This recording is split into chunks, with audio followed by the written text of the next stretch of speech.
So ಇವತ್ತಿನ ಕ್ಲಾಸಲ್ಲಿ ನಾವೇನು ಕಲಿತೀವಿ ಅಂತ ಹೇಳಿದ್ರೆ, ಇಂಗ್ಲೀಷಲ್ಲಿ ನಾವು ಅನ್ಕೊಂಡಂಗೆ ಕೆಲವು ಅಕ್ಷರಗಳ ಉಚ್ಚಾರಣೆ ಇರೋದಿಲ್ಲ. ಎಸ್ಪೆಷಲಿ ಕಾಂಬಿನೇಷನ್ಸ್ ಅಂದರೆ ವಾವೆಲ್ ಕಾಂಬಿನೇಷನ್ಸ್. ಈಗ AEIOU ಅಂತ ಇರೋದು AEIO ಅಂತ ಆಗ್ಬೋದು, ಅಥವಾ AEIOU ಅಂತ ಆಗ್ಬೋದು. ಅಕ್ಷರಗಳು ಒಂದೇ ಇರುತ್ತೆ, ಆದರೆ ಸ್ಪೆಲ್ಲಿಂಗ್ ಉಚ್ಚಾರಣೆ ಬೇರೆ ಇರುತ್ತೆ. ಅದು ಕಾಂಬಿನೇಷನ್ ಬಂದಾಗ, ಒಂದೊಂದು ಅಕ್ಷರಗಳು ಬಂದಾಗಲ್ಲ, ಬೇರೆ ಅಕ್ಷರಗಳ ಜೊತೆ ಸೇರಿದಾಗ ಏನಾಗುತ್ತೆ, ಅದರ ಉಚ್ಚಾರಣೆ ಇನ್ನೂ ವಿಚಿತ್ರವಾಗಿರುತ್ತೆ. ಅದು ನಮಗೆ ಬಹಳ ಕನ್ಫ್ಯೂಸ್ ಆಗುತ್ತೆ. ಸೊ ಈಗ ಅದನ್ನು ನಾವು ಯಾವ ಥರ ಐಡೆಂಟಿಫೈ ಮಾಡೋದು, ಅದು ನೆನ್ಪಿಟ್ಕೊಳ್ಳೋದು ವಿಷಯ ಬಿಡಿ. ನೆನ್ಪಿಟ್ಕೊಳ್ಳೋದು ಪದೇ ಪದೇ ಓದೋದ್ರಿಂದ ನಮಗೆ ಅದು ನೆನಪಲ್ಲಿ ಇರುತ್ತೆ ಆಟೋಮೆಟಿಕ್ ಆಗಿ. ಬಟ್ ಐಡೆಂಟಿಫೈ ಮಾಡೋದು ಹೇಗೆ, ಗುರುತಿಸೋದು ಹೇಗೆ, ಫಸ್ಟ್ ಕರೆಕ್ಟಾಗಿ ಗುರುತಿಸೋಕೆ ನಮಗೆ ಗೊತ್ತಾದ್ರೆ ಆಮೇಲೆ ರೀಡಿಂಗ್ ಅಂಡ್ ರೈಟಿಂಗ್ ನಮಗೆ ತುಂಬಾ ಈಸಿ ಆಗುತ್ತೆ. ಓಕೆ, ಸೊ ಅದಕ್ಕೆ ನಾನು ನಿಮಗೆ ಸ್ಪೆಲ್ಲಿಂಗ್ ಪ್ಯಾಟರ್ನ್ ಫಸ್ಟ್ ನೋಡಿ. ಇದು ಎರಡು ತರ ಇರುತ್ತೆ. ಸ್ಪೆಲ್ಲಿಂಗ್ ಒಂದೇ ತರ ಇರುತ್ತೆ, ಉಚ್ಚಾರಣೆ ಬೇರೆ ಬೇರೆ ತರ ಇರುತ್ತೆ. ಇನ್ನೊಂದು ಕ್ಯಾಟಗರಿ ಏನು ಅಂತ ಹೇಳಿದ್ರೆ, ಉಚ್ಚಾರಣೆ ಬೇರೆ ಬೇರೆ ತರ ಅಲ್ಲ, ಉಚ್ಚಾರಣೆ ಒಂದೇ ಇರುತ್ತೆ, ಸ್ಪೆಲ್ಲಿಂಗ್ ಬೇರೆ ಬೇರೆ ತರ ಇರುತ್ತೆ. ಅದೆರಡೂ ನೋಡೋಣ. ನಮಸ್ಕಾರ ಸ್ನೇಹಿತರೆ, ನಾನು ನಿಮ್ಮ ಇಂಗ್ಲಿಷ್ ಟ್ರೈನರ್ ಅನಿಲ್ ಕುಮಾರ್. ಬನ್ನಿ ಇಂಗ್ಲಿಷ್ ಕಲಿಯೋಣ ಚಾನಲ್ಗೆ ಎಲ್ಲರಿಗೂ ಮತ್ತೊಮ್ಮೆ ಸ್ವಾಗತ, ಸುಸ್ವಾಗತ. ಸ್ನೇಹಿತರೆ, ನೀವು ಚಾನಲ್ಗೆ ಹೊಸಬರಾಗಿದ್ದರೆ ದಯವಿಟ್ಟು ಚಾನಲ್ನ ಸಬ್ಸ್ಕ್ರೈಬ್ ಮಾಡೋದನ್ನ ಮರಿಬೇಡಿ. ಹಾಗೆ ಪಕ್ಕದಲ್ಲಿರುವ ಬೆಲ್ ಐಕಾನ್ ಕ್ಲಿಕ್ ಮಾಡಿ. ನಾವು ಹಾಕುವ ಎಲ್ಲ ವಿಡಿಯೋಗಳು ನಿಮಗೆ ನೋಟಿಫಿಕೇಶನ್ ಬರುತ್ತೆ. ಜಸ್ಟ್ ನೋಟಿಫಿಕೇಶನ್ ಕ್ಲಿಕ್ ಮಾಡಿದ್ರೆ ಸಾಕು, ಯು ಕ್ಯಾನ್ ಲರ್ನ್ ಇಂಗ್ಲಿಷ್. ಸ್ನೇಹಿತರೆ, ಈ ವಿಡಿಯೋನ ದಯವಿಟ್ಟು ಕೊನೆ ತನಕ ನೋಡಿ. ಈ ವಿಡಿಯೋಗೆ ಈಗಲೇ ಒಂದು ಲೈಕ್ ಅನ್ನು ಕೊಟ್ಬಿಡಿ. ಹಾಗೆ ಎಲ್ಲರಿಗೂ ಶೇರ್ ಮಾಡಿ. ನಿಮಗೆ ಏನಾದರೂ ಸಂಶಯಗಳು, ಡೌಟ್ಸ್ ಏನಾದರೂ ಇದ್ರೆ ಕಮೆಂಟ್ ಸೆಕ್ಷನ್ ಅಲ್ಲಿ ಕಮೆಂಟ್ ಮಾಡಬಹುದು. Right, so without any further do let's dive into the video. Hi friends, ಇದೊಂದು ವಿಶೇಷ ಸೂಚನೆ. ನಮ್ಮಲ್ಲಿ ಇದೀಗ ಆನ್ಲೈನ್ ಸ್ಪೋಕನ್ ಇಂಗ್ಲಿಷ್ ಕೋರ್ಸ್ನ ಹೊಸ ಬ್ಯಾಚ್ ಶುರುವಾಗಿದೆ. ನೀವು ಇನ್ಮೇಲೆ ಎಲ್ಲೂ ಹೊರಗಡೆ ಹೋಗಿ ಇಂಗ್ಲಿಷ್ ಕಲಿಯುವ ಅವಶ್ಯಕತೆ ಇಲ್ಲ. ಮನೆಯಲ್ಲೇ ಕೂತ್ಕೊಂಡು ಯಾವುದೇ ಟೆನ್ಷನ್ ಇಲ್ಲದೆ, ಏನು ಮುಗಿದಿರಬಿಲ್ಲದೆ ಇಂಗ್ಲಿಷ್ ಮಾತಾಡೋದನ್ನ ಕಲಿಯಬಹುದು. ಸ್ನೇಹಿತರೆ, ಸ್ಪೋಕನ್ ಇಂಗ್ಲಿಷ್ ಮಾತ್ರ ಅಲ್ಲ, ನಿಮಗೆ ಇಂಗ್ಲಿಷ್ನ ಓದಲಿಕ್ಕೆ ಬರಲಿಕ್ಕೆ ಬರಲ್ಲ ಅಂತ ಇಟ್ಕೊಳ್ಳಿ. ಈಗ ಇಂಗ್ಲಿಷಲ್ಲಿ ನಿಮಗೆ ಓದಲಿಕ್ಕೆ ಬರಲಿಕ್ಕೆ ಬರಲ್ಲ, ಬರೀ ನಿಮಗೆ ABCD ಮಾತ್ರ ಗೊತ್ತು, ಅಥವಾ ABCD ಗೊತ್ತಿಲ್ಲ ಅಂತ ಇಟ್ಕೊಳ್ಳಿ. ಸೊ ABCD ಗೊತ್ತಿಲ್ಲ ಅಂತ ಪರವಾಗಿಲ್ಲ, ನಾವು ನಿಮಗೆ ಇಂಗ್ಲಿಷ್ನ ಬೇಸಿಕ್ಕಿಂದನೇ ಓದಲಿಕ್ಕೆ ಮತ್ತೆ ಬರಲಿಕ್ಕೆ ಸಹ ಹೇಳ್ಕೊಡ್ತೀವಿ.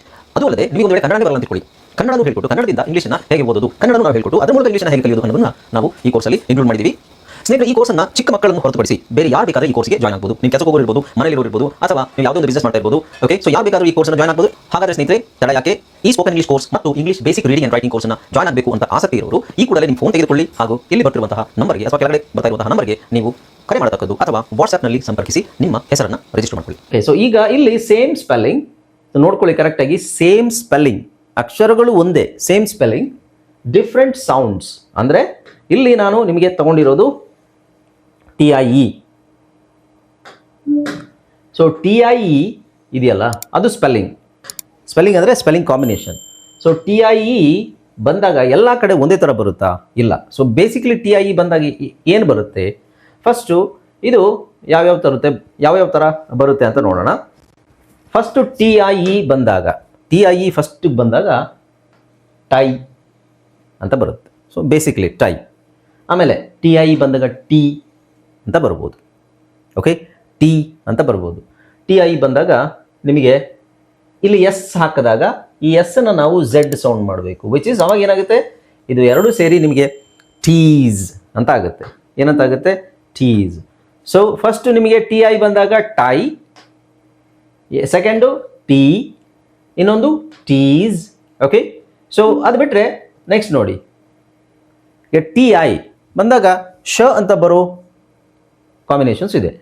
TI ಶ ಅಂತ ಬರೋ ಕಾಂಬಿನೇಷನ್ ಇದೆ. ಓಕೆ, ಕಾಮನ್ ಕಾಂಬಿನೇಷನ್ TION ಅಲ್ಲಿ ಶನ್ ಅಂತ ಬರುತ್ತೆ. ಸೊ ಅದು TI ಉಚ್ಚಾರಣೆ ಶ್ ಅಂತ ಆಗುತ್ತೆ. ಓಕೆ, ಸೊ ಈಗ ನೋಡಿ ಇಲ್ಲಿ, ಸೊ ಹೇಗೆ ನಾವು ಐಡೆಂಟಿಫೈ ಮಾಡೋದಂದ್ರೆ ಎಷ್ಟು ವರ್ಡ್ಸ್ ಇದೆ ಅಂತ ನೋಡ್ಕೋಬೇಕು. ಸೊ TIನ ನಾವು ಟೈ ಅಂತ ಹೇಳೋದು ಬಹಳ ಕಡಿಮೆ ವರ್ಡ್ಸ್ ಇದೆ. ಟೈ ಅಂತ ಹೇಳೋದು ನೋಡಿ, TIE ಟೈ, ಅನ್ಟೈ, ಟೈ ಅಂದರೆ ಕಟ್ಟುವುದು, ಅನ್ಟೈ ಅಂದರೆ ಬಿಚ್ಚುವುದು, ರೀಟೈ ಮತ್ತೆ ಕಟ್ಟುವುದು, ನೆಕ್ ಟೈ. ಓಕೆ, ಇಲ್ಲಿ ಕುತ್ತಿಗೆ ಹಾಕೊಳ್ಳೋ ನೆಕ್ ಟೈ, ಬೋ ಟೈ. ಸೊ ಇಷ್ಟೇ ವರ್ಡ್ಸು ಕಾಮನ್ ಆಗಿ ಯೂಸ್ ಮಾಡೋದು. ಆದರೆ TI ಬಂದಾಗ ಟಿ ಅಂತ ಯೂಸ್ ಮಾಡೋದು ನೋಡಿ. ಇಲ್ಲಿ ಆನ್ ಟಿ, AUN ಬಂದಿದೆ, ಇಲ್ಲಿ AU ಇದೆ. AUನ ಇದೊಂದು ಪದದಲ್ಲಿ ಮಾತ್ರ ಆ ಅಂತ ಬಳಸ್ತೀವಿ, ಬೇರೆ ಎಲ್ಲ ಪದದಲ್ಲಿ ನಾವು ಆ ಅಂತ ಬಳಸ್ತೀವಿ. Okay, so aunty, bestie, ಇಲ್ಲಿ ಕೊನೆಯಲ್ಲಿ ಬಂದಿದೆ, ಇಲ್ಲೂ ಕೊನೆಯಲ್ಲಿ ಬಂದಿದೆ. ಹೌದು, aunty, bestie, beauty, cutie, nightie, ಫ್ಯಾನ್ಟಿ, ಸ್ಮಾರ್ಟಿ, ಸಾಫ್ಟಿ, ಸ್ವೀಟಿ, ಟೋಸ್ಟಿ. ಇದರಲ್ಲೂ ಜಾಸ್ತಿ ವರ್ಡ್ಸ್ ಇಲ್ಲ. ಓಕೆ, ಸೊ ನೀವು ನೋಡಬೇಕಾಗಿರೋದೇನು, ಈ ವರ್ಡ್ಸ್ ಬಂದರೆ ಇದನ್ನು ಟೈ ಅಂತ ಹೇಳಬೇಕು, ಈ ವರ್ಡ್ಸ್ ಬಂದರೆ ಇದನ್ನು ಕೊನೆಯಲ್ಲಿ ಟಿ ಅಂತ ಹೇಳಬೇಕು. ಅದು ನಮ್ಮ ಬುದ್ಧಿವಂತಿಕೆ. ಓಕೆ, ನೆಕ್ಸ್ಟ್ ಟೀಸ್ ಅಂದರೆ ಏನಿಲ್ಲ, ಕೊನೆಯಲ್ಲಿ ಟೀಸ್ ಅಂತ ಬರುತ್ತೆ. ಇಲ್ಲಿ ಎಸ್ ಬಂದರೆ ties. Okay, so cities, duties, treaties, abilities, charities, ಇದರಲ್ಲಿ ಜಾಸ್ತಿ ವರ್ಡ್ಸ್ ಇದೆ. ನಿಮಗೆ ಟೀಸ್ ಅಂತ ಬರೋದು ಜಾಸ್ತಿ ವರ್ಡ್ಸ್ ಇದೆ ನೋಡಿ. 60s, 50s, 40s, 30s, 20s, varieties, universities, properties, penalties, activities, communities ಎಲ್ಲ ಝೆಡ್. ಸೊ ಇ ಎಸ್ ಬಂದಾಗ ಝೆಡ್ ಯೂಸ್ ಮಾಡಬೇಕಿಲ್ಲಿ. ಓಕೆ, ನೆಕ್ಸ್ಟ್ ನಿಮಗೆ ಶ ಬರೋದು ವರ್ಡ್ಸು ಬಹಳ ಕಡಿಮೆ, 3 ವರ್ಡ್ಸ್ ನಿಮಗೆ ಶ ಅಂತ ಅಂದರೆ ಅಲ್ಲ ಇದರಲ್ಲಿ ಶ TIENT ಈ ಥರ ಬರುತ್ತೆ. TIEN TION ಬಂದರೆ ಶ ಅಂತಲೇ ಬಳಸಬೇಕು. ಸೊ ಇಲ್ಲಿ ನಾನು TIEN ತಗೊಂಡಿದ್ದೀನಿ, ಇಲ್ಲೂ TIEN ಇದೆ. ಸೊ TIEN ಅಲ್ಲಿ ಬರುವಂಥ ವರ್ಡ್ಸ್ ಇವು ಮಾತ್ರ, 3 ಮಾತ್ರ. Patient, patience, quotient. ಓಕೆ, ಅರ್ಥ ಆಯ್ತಲ್ಲ. ಇನ್ನು ಇಲ್ಲಿ ಆರ್ ಬಂದಿದೆ ನೋಡಿ ಕೊನೆಯಲ್ಲಿ, TIER ಬಂದಾಗ ಅದು ಸ್ವಲ್ಪ ಚೇಂಜ್ ಆಗುತ್ತೆ. TIER ಬಂದಾಗ ಏನಾಗುತ್ತೆ, ಟಿಯರ್ ಅಂತ ಆಗುತ್ತೆ. ಜಾಸ್ತಿ ವರ್ಡ್ಸು ಇಲ್ಲ ಅದರಲ್ಲಿ. ಸೊ ಫ್ರಂಟಿಯರ್, ಟಿಯರ್, ಇದು ಟಯರ್ ಅಂತ ಓದಬಾರ್ದು, ಟಿಯರ್. ಅದನ್ನೇ ನಾನು ಇಲ್ಲಿ ಕೊಟ್ಟಿರೋದು ನಿಮಗೆ. ಇದರ ಟಿಯರ್ ಅಲ್ಲಿ ಆರ್ ಆಮೇಲೆ ಹಾಕೋಬೇಕು. Tear, tear, frontier, prettier. Okay, R ಬಂದರೆ ಇಯರ್ ಅಂತಲೇ ಜಾಸ್ತಿ ಸೌಂಡ್ ಬರುತ್ತೆ, ಇಯರ್ ಅಥವಾ ಅಯರ್ ಅಂತ ಬರುತ್ತೆ ಆರ್. ಸೊ ದಟ್ ಈಸ್, ಅದಕ್ಕೆ ನಾವು ಆರ್ ಕಂಟ್ರೋಲ್ಡ್ ವಾವೆಲ್ಸ್ ಅಂತ ಹೇಳ್ತೀವಿ. ಓಕೆ, ಸೊ ಅರ್ಥ ಆಯ್ತಲ್ಲ. ಈ ವರ್ಡ್ಸ್ ಬಂದಾಗ ಇದನ್ನು ನಾವು ಫಸ್ಟ್ ಐಡೆಂಟಿಫೈ ಮಾಡ್ಕೊಳ್ಳಿ. ಹಾಂ, ಸೊ TIE ಬಂದರೆ ಟೈ ಅಂತಲೇ ಹೇಳಬೇಕು. TIE ಎಲ್ಲ ಅನ್ಟೈ, ರೀಟೈ, ನೆಕ್ ಟೈ, ಈ ವರ್ಡ್ಸ್ ಬಂದರೆ ಐ ಅಂದರೆ ಇದು ಐ ಬರುತ್ತೆ. TIE ಇದು ಟೈ ಅಂತ ಆಗುತ್ತೆ. ಇಲ್ಲಿ ಟಿ, ಇದೆಲ್ಲದರಲ್ಲೂ ಟಿ ಟಿ ಟಿ. ನೆಕ್ಸ್ಟ್ ಇದರಲ್ಲಿ ಟೀಸ್, ಸೇಮ್ ಟೀನೇ ಬಟ್ ಎಸ್ ಸೇರಿಸಿದಾಗ ಟೀಸ್ ಅಂತ ಹೇಳಬೇಕು.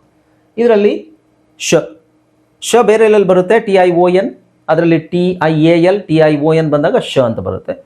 ಇಲ್ಲಿ TIE ಅಂತ ತಗೊಂಡಿರೋದು 3 ವರ್ಡ್ಸ್, ಪೇಷಂಟ್, ಪೇಷನ್ಸ್, ಕೋಷಂಟ್. ಟಿಯ ಎಲ್ಲಿ ಬರುತ್ತೆ, ಆರ್ ಇದ್ದಾಗ.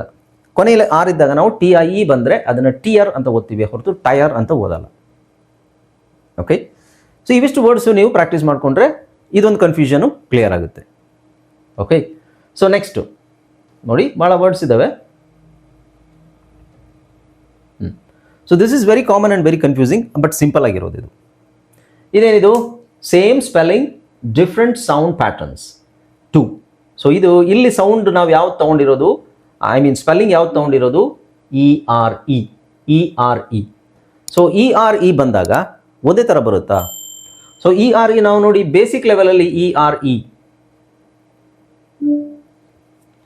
ಈಗ ನಾವು ಏನೇ ತಗೊಂಡ್ರು, ಈಗ ನಾವು ಏನು ನೋಡ್ತಾ ಇದ್ದೀವಿ, spelling patterns. Okay, spelling patterns ಅಂದ್ರೆ ಏನು, ಸ್ಪೆಲ್ಲಿಂಗ್ ಒಂದೇ ಥರ ಇರುತ್ತೆ, ಉಚ್ಚಾರಣೆ ಅದರ ಬೇರೆ ಬೇರೆ ಉಚ್ಚಾರಣೆ ಇರುತ್ತೆ. ಸೊ ಇದರಲ್ಲಿ ERE ಅಂತ ಹೇಳಿದೆ ನಾನು. ಇದು ಬೇಸಿಕ್ ಫೋನಿಕ್ಸ್ ಪ್ರಕಾರ ಓದೋದಾದರೆ ಇದನ್ನು ಎ ಅಲ್ವಾ, ಎ. ಸೊ ಇದು ಎರೆ ಆಗಬೇಕು, ಇರೆ ಆಗಬೇಕು. ಬಟ್ ಇಲ್ಲಿ ಇದು ಸೈಲೆಂಟ್ ಆಗಿರುತ್ತೆ ಕೊನೆಯಲ್ಲಿ. ERE ಕೊನೆಯಲ್ಲಿ ಬಂದಾಗ ನಾನು ಹೇಳ್ತಾ ಇರೋದು, ಸ್ಟಾರ್ಟಿಂಗಲ್ಲ.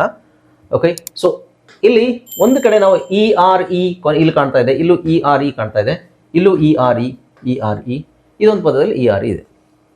ಓಕೆ, ಸೊ ಇಲ್ಲಿ ಏನಾಗುತ್ತೆ, ಇದನ್ನು ನಾವು ಓದಬೇಕಾದ್ರೆ ವೇರ್, ಇಲ್ಲಿ W ಇದನ್ನು ತೆಗೆದ್ರೆ ಇದೇ ಥರ ಉಚ್ಚಾರಣೆ ಆಗುತ್ತೆ ನೋಡಿ, ಇವೆರಡು ಒಂದೇ ಥರ ಕಾಣಿಸುತ್ತೆ.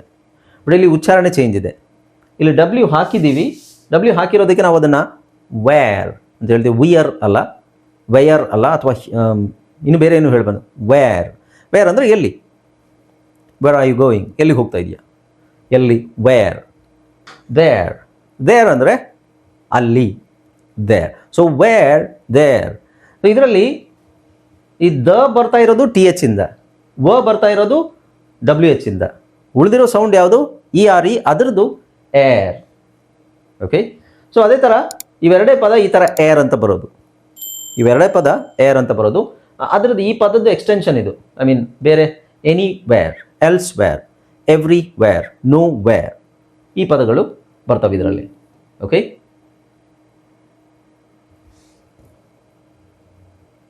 ಇಲ್ಲಿ ನೋಡಿ. ಸೊ ಇಲ್ಲಿ ಇದರಲ್ಲೆಲ್ಲ ನಾವು ಏನು ಹೇಳಬೇಕು, ಏರ್. ಕನ್ಫ್ಯೂಸ್ ಮಾಡ್ಕೋಬಾರ್ದು. ಈ ಥರ ಕಾಂಬಿನೇಷನ್ ಬಂದಾಗಲೇ ನಮಗೆ ಗೊತ್ತಾಗ್ಬಿಡಬೇಕು. ಸೊ ಇಲ್ಲಿ WHERE ವೇರ್, THERE ವೇರ್, ಇವೆರಡೂ ನಾನು ನಿಮಗೆ ಸೈಟ್ ವರ್ಡ್ಸಲ್ಲೇ ಹೇಳ್ಕೊಟ್ಟಿದ್ದೀನಿ. ಸೈಟ್ ವರ್ಡ್ಸ್ ನಾನು ಹೇಳಿದೆ, ಅದನ್ನು ಬಾಯ್ಪಾಠನೇ ಮಾಡಬೇಕು. Okay, so anywhere. ಸೊ ಇಲ್ಲಿ ಏನು ಸೇರ್ತಾ ಇದೆ, ಎನಿ ಸೇರ್ತಾ ಇದೆ. ಇಲ್ಲಿ ಏನು ಸೇರ್ತಾ ಇದೆ, elsewhere, anywhere, everywhere, nowhere, somewhere. ಇದೇನು ಬಹಳ ಕಷ್ಟದ ವರ್ಡ್ಸ್ ಅಲ್ಲ, ಯಾಕೆಂದರೆ ಇದು ನಿಮಗೆ ಆಲ್ರೆಡಿ ಸೈಟ್ ವರ್ಡ್ಸಲ್ಲಿ ಬಂದಿದೆ. ಬಟ್ ವರ್ಡ್ಸು ಚೇಂಜ್ ಆದಾಗ ಹಿಯರ್ ಈ ವರ್ಡನ್ನು ನಾವು ಸೈಟ್ ವರ್ಡಲ್ಲೇ ನಾನು ಹೇಳ್ಕೊಟ್ಟಿದ್ದೀನಿ ನಿಮಗೆ, ಸೈಟ್ ವರ್ಡಲ್ಲಿ ಹೇಳ್ಕೊಟ್ಟಿದ್ದೀನಲ್ವ, HER ಹಿಯರ್, ಮಿಯರ್. ಸೊ ಇಲ್ಲಿ ಈ ವರ್ಡ್ಸಿಗೆ ಜಾಸ್ತಿ ವರ್ಡ್ಸ್ ಇಲ್ಲ, ಬೇಸಿಕ್ಲಿ ಈ ERE ಕಾಂಬಿನೇಷನಲ್ಲಿ ಜಾಸ್ತಿ ವರ್ಡ್ಸ್ ಇಲ್ಲ, ಅದು ನೆನಪಲ್ಲಿ ಇಟ್ಕೊಳ್ಳಿ. HERE here, okay, HERE here, MERE, HERE. First ಕೇಳಿಸ್ಕೊಳ್ಳಿ, ಇದರ ಉಚ್ಚಾರಣೆನ ಕನ್ನಡದಲ್ಲಿ ಎಕ್ಸ್ಪೆಕ್ಟ್ ಮಾಡಬೇಡಿ. ಕನ್ನಡದಲ್ಲಿ ನೀವು ಸುಮ್ಮನೆ ನಾನು ಇಲ್ಲಿ ಬರೆದ್ರೂ ಅದು ಪ್ರಯೋಜನ ಇಲ್ಲ. ಕನ್ನಡದಲ್ಲಿ ಬರೆದ್ರೆ ನೀವು ಕನ್ನಡದಲ್ಲಿ ನೋಡ್ತಾ ಇರ್ತೀರ, ಇದನ್ನು ಓದೋಕ್ಕೆ ಇದ್ರ ಮೇಲೆ ಫೋಕಸ್ ಮಾಡಲ್ಲ. ಸೊ ಅದಕ್ಕಾಗಿ ನಾನು ಕನ್ನಡದಲ್ಲಿ ಯಾವ ವರ್ಡ್ಸು ಕೊಡ್ತಾ ಇಲ್ಲ ನಿಮಗೆ. ಸೊ ಹೇಳಬೇಕಾದ್ರೆ ಅಬ್ಸರ್ವ್ ಮಾಡಿ, ಹಿಯರ್ ನಾನು ಹೇಳಬೇಕಾದ್ರೆ ಅದ್ರ ಜೊತೆಗೆ ನೀವು ಹೇಳಬೇಕು. ಅದಲ್ಲದೆ ನಾನು ಪ್ರಾಕ್ಟೀಸ್ ಸಪ್ರೇಟಾಗಿ ಮಾಡಿಸ್ತೀನಿ ನಿಮಗೆ. Here, HERE here, MERE mere, REVRE revere, severe, sincere, sphere, adhere. Okay, next ಎಲ್ಲರೂ 90% ಜನ reading writing students and spoken English ಅವರು ಮಾಡೋ ಒಂದು ಮಿಸ್ಟೇಕ್ ಅಂತ ಹೇಳಿದ್ರೆ ಇದನ್ನು ವೇರ್ ಅಂತ ಹೇಳ್ಬಿಡೋದು. ವೇರ್ ಅಂತ ಹೇಳ್ಬಿಡೋದು. ಸೊ ಇದು ವೇರಲ್ಲಿ ಅನಿಸ್ಬೋದು, ವೇ ಅಂತ ಯಾಕೆ ಅನ್ಸುತ್ತೆ ಅಂತ ನನಗೆ ಗೊತ್ತಿಲ್ಲ. WE way. ಸೊ ವೆರ್ ಆಗಬೇಕು, ಅಥವಾ it is where actually, where. So where ಅಂತ ಹೇಳೋದು ಇದನ್ನು ಮಾತ್ರ, ವೇರ್. Or WEAR wear. ಇವೆರಡು ಹೋಮೋಫೋನ್ಸ್. ವೇರ್ ಎರಡು ಒಂದೇನೆ, ಮೀನಿಂಗ್ ಚೇಂಜು, ಸ್ಪೆಲ್ಲಿಂಗ್ ಚೇಂಜು. ಇದು ವೇರ್ ಅಂದರೆ ಎಲ್ಲಿ, ಈ ವೇರ್ ಅಂದರೆ ಧರಿಸುವುದು. I am wearing a T shirt, I am wearing, where are you. So ಎರಡು ಒಂದೇ ಥರ ಇದೆಯಲ್ಲ, ಹೌದು, ಎರಡು ಒಂದೇ ಥರ ಇರುವಂಥ ಬೇರೆ ಬೇರೆ ಮೀನಿಂಗ್ ಇರುವಂಥ ಪದಗಳು ಕನ್ನಡದಲ್ಲೂ ಇದೆ. ಓಕೆ, ಅರ್ಥ ಆಯ್ತಲ್ಲ? ಸೊ ಇದನ್ನು ಪದೇ ಪದೇ ಓದೋದ್ರಿಂದ, ಪದೇ ಪದೇ ಪ್ರಾಕ್ಟೀಸ್ ಮಾಡೋದ್ರಿಂದ ನಾವು ಜಾಸ್ತಿ ವರ್ಡ್ಸ್ ಇಲ್ಲ ಇದರಲ್ಲಿ, ತಲೆ ಕೆಡಿಸ್ಕೊಬೇಡಿ, ಜಾಸ್ತಿ ವರ್ಡ್ಸ್ ಇಲ್ಲ. ಬಟ್ ಅದು ಬಂದಾಗ ಕರೆಕ್ಟಾಗಿ ಅದನ್ನು ಪ್ರೊನೌನ್ಸ್ ಮಾಡೋಕ್ಕೆ ನಮಗೆ ಗೊತ್ತಿರಬೇಕು. ಓಕೆ, ಸೊ ನೆಕ್ಸ್ಟ್ ಬಂದು OR ಆ್ಯಕ್ಚುಲಿ ಸ್ವಲ್ಪ ಕನ್ಫ್ಯೂಸಿಂಗ್ ಕಾಂಬಿನೇಷನ್ನೇ OR ಬಂದಾಗ. ಅದರಲ್ಲಿ ನೋಡಿ ಭಾಳ ವರ್ಡ್ಸ್ ಬರುತ್ತೆ. ಸೊ ಫಸ್ಟ್ ನಾನು ನಿಮಗೆ ಒಂದಷ್ಟು ಕಾಂಬಿನೇಷನ್ಸ್ ತೋರಿಸ್ತೀನಿ. OR ಬಂದಾಗ, OR ಸ್ಟಾರ್ಟಿಂಗಲ್ಲಿ ಬಂದಾಗ ಅದರ ಇದು ಗುಣ ಬೇರೆ ಇರುತ್ತೆ, ಮಧ್ಯದಲ್ಲಿ ಬಂದಾಗ ಬೇರೆ ಇರುತ್ತೆ, ಕೊನೆಯಲ್ಲಿ ಬಂದಾಗ ಬೇರೆ ಥರ ಸೌಂಡ್ ಇರುತ್ತೆ. ಓಕೆ, ಸೊ ಇದೆಲ್ಲ ನಾವು ಅಬ್ಸರ್ವ್ ಮಾಡಬೇಕು. ಮತ್ತು ಬೇರೆ ಕೆಲವು ಅಕ್ಷರಗಳ ಜೊತೆ ಬಂದಾಗ ಅದರ ಉಚ್ಚಾರಣೆ ಚೇಂಜ್ ಆಗುತ್ತೆ. ಈಗ ನೋಡಿ, ಇಲ್ಲಿ ಆಕ್ಟರ್, ಇಲ್ಲಿ OR ಇದೆ, ಇಲ್ಲೂ OR ಇದೆ. ಅದೆರಡು ಒಂದೇ ಸೌಂಡ್ ಅಲ್ಲ. ಇಲ್ಲಿ ನಾವು ಇದನ್ನು ಮಾತ್ರ ಸೌಂಡ್ ಹೇಳೋದಾದರೆ ಅರ್ ಅಂತ ಹೇಳ್ತೀವಿ, ಆಕ್ಟರ್. ಸೊ ಆ್ಯಕ್ಟನ್ನು ಸಪ್ರೇಟಾಗಿ ಹೇಳ್ತೀವಿ, ಆಕ್ಟರ್, ರೈಟ್? ಬಟ್ ಇಲ್ಲಿ WO ಬಂದಾಗ WOನ ನಾವು ತಗೋಬಾರ್ದು. WOR ಇದೆಯಲ್ವಾ, ಅದು ಟೋಟಲ್ ಆಗಿ WOR, ಇದು ಒಟ್ಟಿಗೆ ನಾವು ತಗೋಬೇಕು. ಅದು ಒಟ್ಟಿಗೆ ತಗೊಂಡು ಅದರ ಪ್ರೊನೌನ್ಸಿಯೇಷನ್ ಏನು ಅಂತ ನೋಡಬೇಕು. ಇದ್ರ ಒಟ್ಟಿಗೆ ಬಂದಾಗ ಇದು ವನ ಎಳಿಬೇಕು, ವರ್ಡ್. ನೀವು ಆರ್ ಹಾಕ್ಬೋದು, ಬಿಡ್ಬೋದು. ಸೊ ಇದನ್ನು ವರ್ಡ್, WORD, ವರ್ಡ್. WO ಇದು ಬಿಟ್ಬಿಡಿ. WORK work, WORLD world, WORM worm. ಈಗ ನೋಡಿ, ಇಲ್ಲಿ ನೀವು W ತೆಗಿರಿ, M ತೆಗಿರಿ, ಇವೆರಡೇ ಅಕ್ಷರ ಉಳ್ಕೊಳ್ಳುತ್ತೆ. ಇದನ್ನು ಓದೋದಾದರೆ, ಬರೀ ಎರಡು ಅಕ್ಷರ ಓದೋದಾದರೆ ಇಲ್ಲಿ ಆರ್, W ಹಾಕೋದಾದರೆ ವಾರ್, M ಹಾಕೋದಾದರೆ ವಾರ್ಮ್ ಆಗುತ್ತಾ? ಇಲ್ಲ. ಸೊ ವಾರ್ಮ್ ಅಂತ ನಾವು ಹೇಳಬೇಕಾದ್ರೆ WARM, ಇದು ಒಂದು ವಿಚಿತ್ರ, ವಾರ್ಮ್ ಅಂತ ಹೇಳಬೇಕಾದ್ರೆ. ಸೊ ಇಲ್ಲೇನು WORನ ಒಟ್ಟಿಗೆ ತಗೊಂಡು ಅದನ್ನೇ ನಾವು ಝುಗ್ರಾಫೀಮ್ ಅಂತ ತೊಗೋಬೇಕಂದ್ರೆ ಗ್ರೂಪ್ ಆಫ್ ಲೆಟರ್ಸ್, ಅದನ್ನು ನಾವು ಒಟ್ಟಿಗೆ ಓದಬೇಕೇ ಹೊರತು ಒಂದೊಂದು ಅಕ್ಷರ ಸಪ್ರೇಟಾಗಿ ಓದಬಾರ್ದು. ಓಕೆ, ಸೊ ಇಲ್ಲೂ ಅಷ್ಟೇ ನೀವು AC ಆಕ್ಟರ್ ಅಂತ ಓದ್ತೀವಿ ಹೊರತು ಆಕ್ಟ್ ಅಂತ ಓದ್ತೀವ? ಇಲ್ಲ. ಇಲ್ಲಿ ಓದಬೇಕಾದ್ರೆ ಆಕ್ಟರ್. ಅದೇ ಥರ ಇಲ್ಲಿ ಆಕ್ಟರ್, ಕಲರ್, ಈ ಥರ ತಾನೇ ಓದ್ತೀವಿ. ಬಟ್ ಇಲ್ಲೂ ಎಲ್ ಸೇರಿಸಿ ಓದಬೇಕಾದ್ರೆ ರ್. ಸೊ ಇಲ್ಲಿ ಓ ಉಚ್ಚಾರಣೆ ಏನಾಗುತ್ತೆ? ಆಗುತ್ತೆ. ಓ ಉಚ್ಚಾರಣೆ ಏನಾಗುತ್ತೆ? ಇಲ್ಲಿ ಓ ಉಚ್ಚಾರಣೆ ಏನಾಗುತ್ತೆ? ಒಂದು ಲೆಕ್ಕದಲ್ಲಿ ಅಂತ ಆಗುತ್ತೆ, ಅಂದರೆ OR ತೊಗೊಂಡಿರೋದ್ರಿಂದ. ಓಕೆ, ಇಲ್ಲಿ ಸ್ಟಾರ್ಟಿಂಗಲ್ಲಿ ಬಂದಿದೆ ಆರ್. ಇದನ್ನು oracle, orally, orbit, orange, orchard, orchestra. So ಇಲ್ಲೆಲ್ಲ ನಾವು ಏನು ಇದನ್ನು ಯೂಸ್ ಮಾಡ್ತೀವಿ, ಕಾಮನ್ ಆಗಿ ನಾನು ನಿಮ್ಗೆ ಹೇಳ್ಕೊಟ್ಟಿದ್ನಲ್ಲ, ಆ ಅಥವಾ ಓ ಎಲ್ಲಿ ಬರುತ್ತೆ? ಜಾಸ್ತಿ ಓ ಬರೋದಿಲ್ಲ, ಸ್ಟಾರ್ಟಿಂಗಲ್ಲೇ ಓ ಬರೋದಿಲ್ಲ, ಆ ಅಂತಾನೆ ಜಾಸ್ತಿ ಬರೋದು. ಓಕೆ, ಸೊ ಇಲ್ಲಿ ನೋಡಿ ಎರಡು ಥರದ ನಿಮಗೆ, ಒಂದು er, R. Okay, next O R ಬಂದಾಗ ಓ ಆರ್. ಸೊ ಇಲ್ಲಿ ನೋಡಿ, ಇಲ್ಲಿ ನೋಡಿದಾಗ ನಿಮಗೆ ಏನು ಅನಿಸುತ್ತೆ? ಓ ಆರ್ ಇದೆ, ಇಲ್ಲಿ ಪಕ್ಕದಲ್ಲಿ ವೈ ಇದೆ. ಸೊ ಇದನ್ನು ನಾವು ಎರಡು ಡೋ ರಿ ಅಂತ ಹೇಳ್ತೀವಿ. ಸೊ ಸಿಲೆಬಲ್ ಎರಡಾಗಿ ಕಟ್ ಮಾಡ್ಬೇಕು ನಾವು. ಅದು ಡೋ ರಿ, ಗ್ಲೋ ರಿ, ಸ್ಟೋ ರಿ, ಟೋ ರಿ. ಸೊ ಅದು ಓ ಆರ್ ಇದೆ, ಬಟ್ ಅದು ಸಪ್ರೇಟ್ ಆಗುತ್ತೆ, ಅದು ಒಟ್ಟಿಗೆ ಬರಲ್ಲ. ಆ ಡಿಗೆ ಸೇರ್ಕೊಳ್ಳುತ್ತೆ, ಅದು ಡಿ ಓಗೆ ಡಿಗೆ ಓ ಸೇರ್ಕೊಳ್ಳುತ್ತೆ, ವೈಗೆ ಆರ್ ಸೇರ್ಕೊಳ್ಳುತ್ತೆ. ಯಾಕೆಂದರೆ ಎರಡು ವೊವೆಲ್ ಆ ಕಡೆ ಈ ಕಡೆ ಎರಡು ವೊವೆಲ್ ಇದೆಯಲ್ವಾ?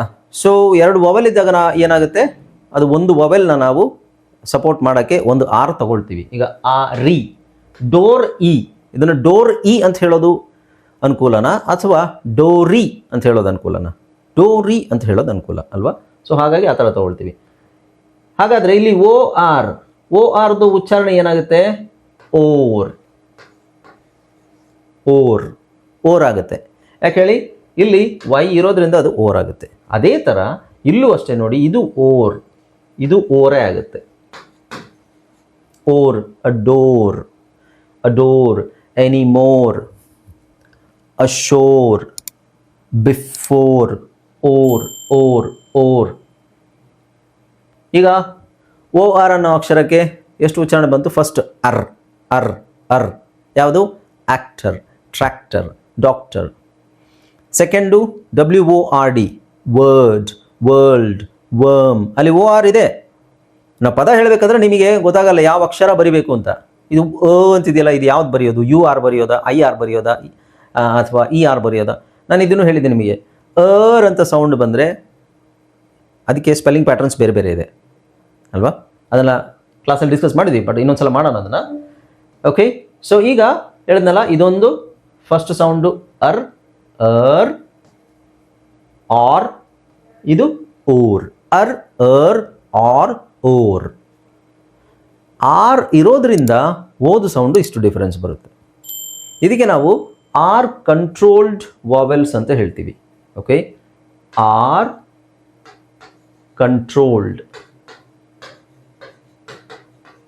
Controlled vowels. ಸೊ ಅಲ್ಲಿ 6 ವಾವೆಲ್ನ ಕಂಟ್ರೋಲ್ ಮಾಡುತ್ತೆ. ಆರ್ ಬಂದಾಗ 6 ವಾವೆಲ್ನ ಕಂಟ್ರೋಲ್ ಮಾಡುತ್ತೆ. ಸುಮ್ಮನೆ ವಾವೆಲ್ದು ಉಚ್ಚಾರಣೆ ಅದು ಡೈರೆಕ್ಟಾಗಿ ಹೇಳಲಿಕ್ಕೆ ಬಿಡಲ್ಲ. ಆರ್ ಇರೋದ್ರಿಂದ 6 ವಾವೆಲ್ ಉಚ್ಚಾರಣೆನ ಕಂಟ್ರೋಲ್ ಮಾಡುತ್ತೆ. ಇದನ್ನು ಲಾಸ್ಟ್ ಕ್ಲಾಸಲ್ಲೂ ನಾನು ಹೇಳಿದ್ದೀನಿ ಅನಿಸುತ್ತೆ ಅಲ್ವಾ? ಓಕೆ, ಸೊ ಈಗ ನೆಕ್ಸ್ಟ್ ಬಂದು ಇದೆಲ್ಲ ನಾವು ಪ್ರಾಕ್ಟೀಸ್ ಮಾಡೋಣ ಕ್ಲಾಸಲ್ಲಿ. ಈ ವರ್ಡ್ಸನ್ನ ಪ್ರಾಕ್ಟೀಸ್ ಮಾಡೋಣ. ಜಾಸ್ತಿ ವರ್ಡ್ಸ್ ನೋಡಿ, ಇವೆಲ್ಲ ಇದು ಒರಿಜಿನಲ್ ಇದೆಲ್ಲ ವರ್ಡ್ಸ್ ಇದ್ದಾವೆ. ಇಷ್ಟೆಲ್ಲ ವರ್ಡ್ಸ್ ಪ್ರಾಕ್ಟೀಸ್ ಮಾಡಬೇಕಂತ ತಲೆ ಕೆಡಿಸ್ಕೋಬೇಡಿ.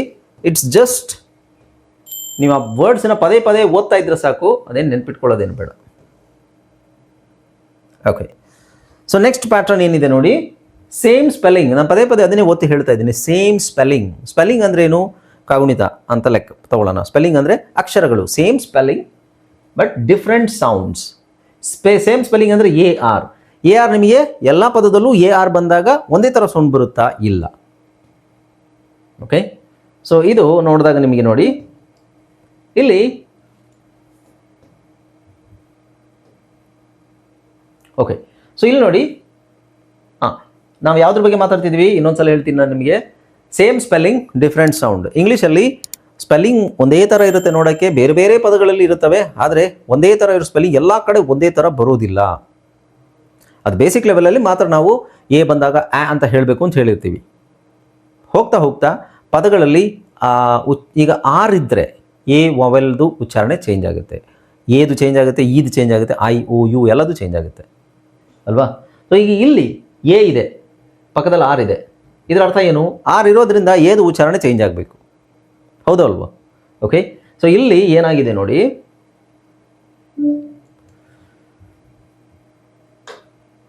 ಎ ಆರ್ ನೋಡ್ತಾ ಇದ್ದೀವಲ್ವ ನಾವು, ಇಲ್ಲೂ ಎ ಆರ್ ಇದೆ, ಇಲ್ಲೂ ಎ ಆರ್ ಇದೆ, ಇಲ್ಲೂ ಎ ಆರ್ ಇದೆ. ಸೊ ಇವೆರಡು ಎ ಆರ್ ಉಚ್ಚಾರಣೆ ಒಂದೇ ಥರ ಬರುತ್ತಾ?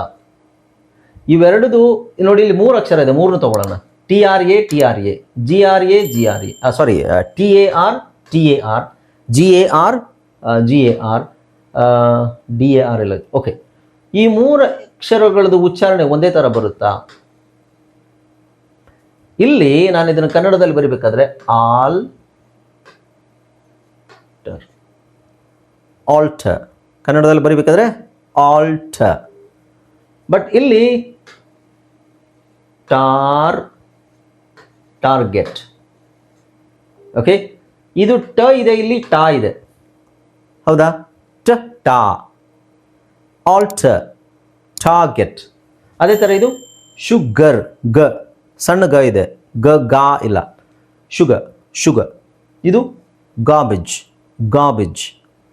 ಶುಗರ್, ಇಲ್ಲಿ ಸಣ್ಣ ಗ ಇದೆ, ಇಲ್ಲಿ ದೊಡ್ಡ ಗಾ ಇದೆ, ಗಾರ್ಬೇಜ್, ಶುಗರ್, ಗಾರ್ಬೇಜ್. ಅಕ್ಷರ ಕಾಂಬಿನೇಷನ್ ಒಂದೇ ಇದೆಯಲ್ವಾ, ರೈಟ್? ಇಲ್ಲೂ ಜಿ ಎ ಆರ್ ಇದೆ, ಇಲ್ಲೂ ಜಿ ಎ ಆರ್ ಇದೆ. ಬಟ್ ಇಲ್ಲಿ ಪದದ ಕೊನೆಯಲ್ಲಿ ಬಂದಿರೋದ್ರಿಂದ ಅದು ನಿಮಗೆ ಅರ್ ಅಂತಾಗುತ್ತೆ. ಇದು ಪದದ ಸ್ಟಾರ್ಟಿಂಗಲ್ಲೇ ಇದೆ, ಅಂದರೆ ಮಧ್ಯದಲ್ಲಿ ಒಂದು ಕಾನ್ಸನೆಂಟ್ ಇದೆ. G A R gar, T A R tar, D A R dar, M A R mar, C A R car, ಈ ಥರ ಬರುತ್ತೆ. ಸೊ ಪದದ ಈಗ ನೋಡಿ, ಇನ್ನೊಂದು ಪದ ಹೇಳಬೇಕಂದ್ರೆ ಮಾರ್ಚ್, ಆರ್ ಅಂತ ಬರ್ತಾ ಇದೆಯಾ? ಮರ್ ಅಂತ ಹೇಳ್ತಾ ಇಲ್ಲ, ಬಟ್ ಅದೇ ಕೊನೆಯಲ್ಲಿ ಬಂದರೆ ಮರ್ ಅಂತ ಹೇಳ್ತೀವಿ. ಓಕೆ, ಈಗ ಇಲ್ಲಿ ನೋಡೋಣ, ಇಲ್ಲೂ ಕೊನೆಯಲ್ಲೇ ಇದೆ. ಈಗ ಇಲ್ಲಿ ನಾನೇನು ಹೇಳ್ತಾ ಇದ್ದೀನಿ, ಕೊನೆಯಲ್ಲಿದೆ, ಇದನ್ನು ಅರ್ ಅಂತ ಹೇಳ್ತಾ ಇದ್ದೀವಿ. ಈಗ ಇಲ್ಲಿ ನಾವು ಕೊನೆಯಲ್ಲಿ ಎ ಆರ್ನ ಹೆಂಗೆ ಯೂಸ್ ಮಾಡ್ತಾ ಇದ್ದೀವಿ? ಬರೀ ಎ ಆರ್ ತಗೊಳ್ಳೋಣ, ಅರ್.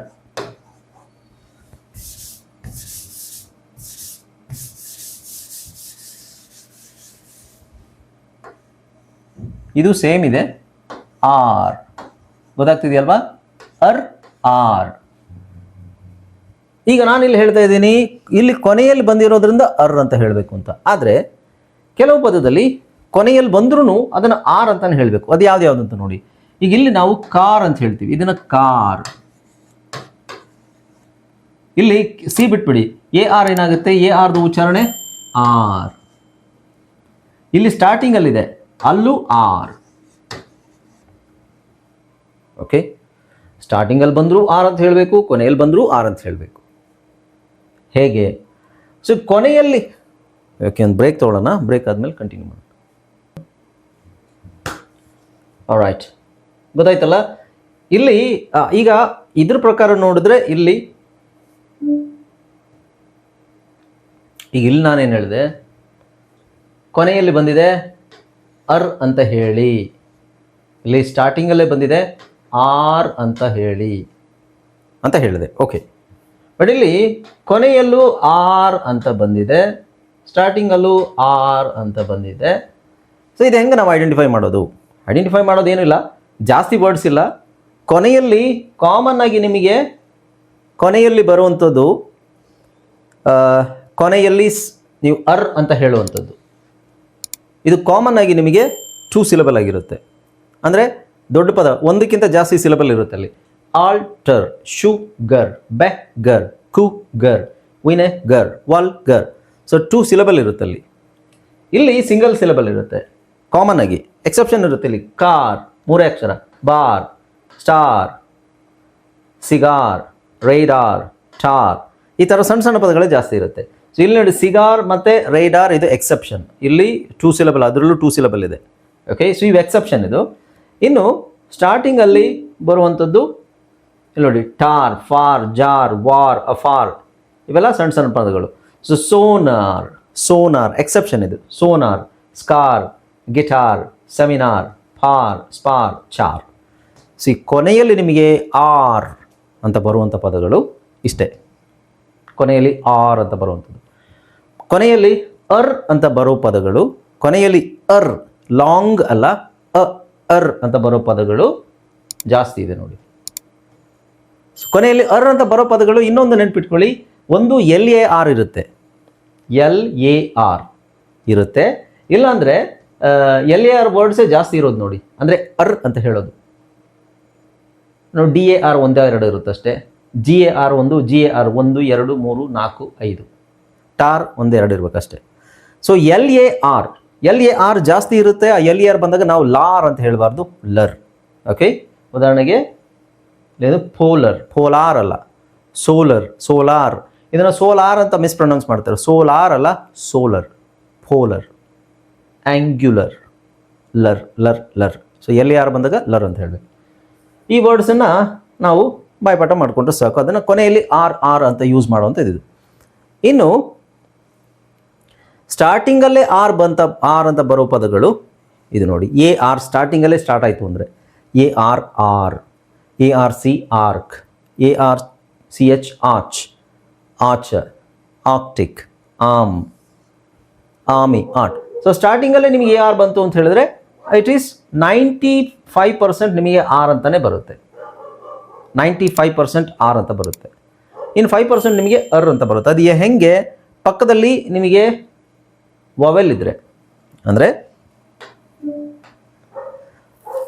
ಇಲ್ಲಿ ART art, ARM army. So ಇಲ್ಲಿ AR ಆರ್ಕ್. ಸೊ ಇಲ್ಲೇನಿದೆ ನಿಮಗೆ ವಾವೆಲ್ AR ಪ್ಲಸ್ ಕಾನ್ಸನೆಂಟ್ ಇದೆ. AR ಪ್ಲಸ್ ಕಾನ್ಸನೆಂಟ್ ಇರಬೇಕಾದ್ರೆ ನಾವು ಆರ್ ಅಂತಲೇ ಯೂಸ್ ಮಾಡ್ತೀವಿ. AR ಪ್ಲಸ್ ವಾವೆಲ್ ಇದ್ರೆ, AR ಪ್ಲಸ್ ವಾವೆಲ್ ಇದ್ರೆ, ಉದಾಹರಣೆಗೆ ಇಲ್ಲಿ AR ಇದೆ, ವಾವೆಲ್ ಇದೆ, ಇದನ್ನು ನಾವು ಆರ್ ಅಂತ ಹೇಳಲ್ಲ, ಇದನ್ನು ನಾವು ಆಮೇಲೆ RI ಸೇರಿಸ್ಕೊಳ್ತೀವಿ, ಅರೈಸ್. ಓಕೆ, ಸೊ AR ಆದಮೇಲೆ ಸಿ ಇದ್ದರೆ, ಕಾನ್ಸನೆಂಟ್, ಸಿ ಅಂದರೆ ಕಾನ್ಸನೆಂಟ್ ಇದ್ದರೆ it is always R. AR ಆದಮೇಲೆ ವಾವೆಲ್ ಇದ್ದರೆ, ಫಾರ್ ಎಕ್ಸಾಂಪಲ್ AR ಆದಮೇಲೆ ವಾವೆಲ್ ಇದೆ, ಅರೈಸ್. ಇದು ARನ ಬಿಟ್ಬಿಟ್ಟು ನಾವು ಸಪ್ರೇಟಾಗಿ ಓದ್ತೀವಿ, ಅರೈಸ್, ಅರೋಮಾ. ಓಕೆ, ಆಮೇಲೆ AR ಇನ್ನೊಂದು ಯಾವುದು, ಅರೋಸ್. ಇಲ್ಲಿ ಈ ROನ ಕ್ಲಬ್ ಎರಡೂ ಕಂಬೈನ್ ಮಾಡ್ತೀವಿ, ಈ ಏನ ಸಪ್ರೇಟ್ ಮಾಡಿಬಿಡ್ತೀವಿ. ಇದು ಏನ ಅಂತ ಹೇಳಿ ಇವೆರಡು ತಗೊಂಡು ರೋ, ಇಲ್ಲಿ ರೋ ಆಗುತ್ತೆ. ಇಲ್ಲಿ ನಾವು ಆರ್ ಅಂತ ಎ ಮತ್ತು ಆರ್ ಒಟ್ಟಿಗೆ ತಗೊಳ್ಳೋದಿಲ್ಲ, ಯಾಕೆಂದರೆ ಆರ್ ಪಕ್ಕದಲ್ಲಿ ಮತ್ತೊಂದು ವೊವೆಲ್ ಇದೆ. ಆರ್ ಪಕ್ಕದಲ್ಲಿ ಒಂದು ವೊವೆಲ್ ಇದ್ದರೆ ಸೊ ಆರ್ ಅದ್ರ ಜೊತೆಗೆ ಸೇರಿಕೊಳ್ಳುತ್ತೆ. ಅರೋಸ್, ಅರೈವ್ ನೋಡಿ ಇನ್ನೊಂದು ಪದ.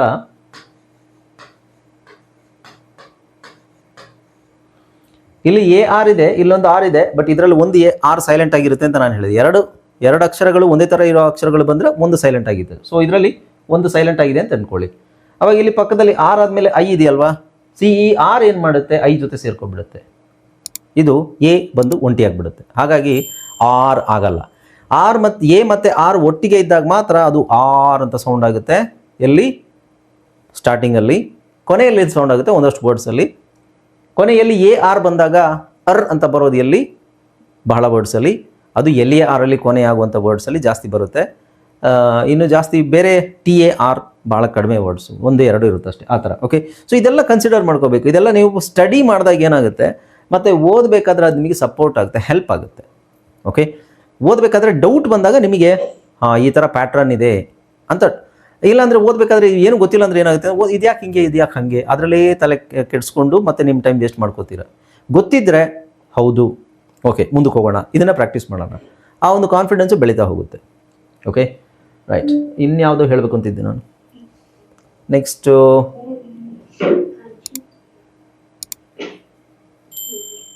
ಪ್ಯಾಟ್ರನ್ ಇದಾಯ್ತಾ?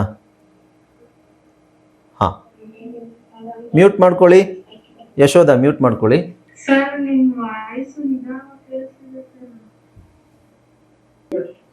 ಓಕೆ, ಯಾರಿಗೆ ನಿಧಾನ ಕೇಳಿಸ್ತದೆ ಒಂದು ಸ್ವಲ್ಪ ಲೆಫ್ಟಾಗಿ ಜಾಯ್ನ್ ಆಗ್ರಿ. ಓಕೆ, ಹಾಂ, ನೆಕ್ಸ್ಟ್. ಓಕೆ, ಸೊ ಈಗ ನೆಕ್ಸ್ಟ್ ಪ್ಯಾಟರ್ನ್ ಏನು ನೋಡಿ, ಸೇಮ್ ಸ್ಪೆಲ್ಲಿಂಗ್. ನಾನು ಇದನ್ನು ಪದೇ ಪದೇ ಹೇಳ್ತಾ ಇದ್ದೀನಿ, ಯಾಕೆಂದರೆ ನಿಮ್ಮ ತಲೆಯಲ್ಲಿ ಕೂತ್ಕೊಳ್ಳಿ ಅಂತ. ಸೇಮ್ ಸ್ಪೆಲ್ಲಿಂಗ್, ಒಂದೇ ಥರ ಅಕ್ಷರಗಳು, ಡಿಫ್ರೆಂಟ್ ಸೌಂಡ್.